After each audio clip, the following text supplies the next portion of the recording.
నమస్తే అండి అందరికీ. ఇది వచ్చేసి తెల్లగల్లేరు అండి. ఈ తెల్లగల్లేరు వల్ల కలిగే ప్రయోజనాలు ఏంటి అని అంటే కిడ్నీలలో స్టోన్స్ ఉన్న వాళ్ళకి చాలా బాగా ఉపయోగపడుతుంది. అలాగే ఆకలి, పిల్లలకి ఎక్కువగా ఆకలి సమస్య ఉంటుందండి. పిల్లలు తినరు అని మారం చేస్తూ ఉంటారు కదా, వాళ్ళకి 2 రోజులకు ఒకసారి 3 రోజులకు ఒకసారి ఈ శాకాన్ని మనము పప్పులాగా అంటే మెంతికూర పప్పు, తోటకూర పప్పు ఇలా చేసుకుంటారు కదా, సేమ్ పొడి పొడిగా చేసి పెట్టేయండి. ఈ కాడలు ఉంటాయి కదా, ఈ కాడలు దాదాపు ఆయుర్వేదిక్ షాపులలో దొరుకుతాయి. ఈ కాడల పౌడర్ని మనం పాలల్లో కలిపి పిల్లలకి ఇస్తే చాలా మంచిదండి. అయితే మనము ఎలా ఇవ్వాలి ఏంటి అనేదంతా కూడా నేను ఫుల్ వీడియో చేశాను. ఆ ఫుల్ వీడియో వచ్చేసి మీకు నేను పెడతాను. ఖచ్చితంగా వాచ్ చేయండి.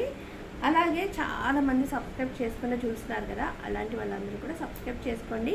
ఇలాంటి మంచి మంచి వీడియోస్ కూడా చూస్తూ ఉండండి.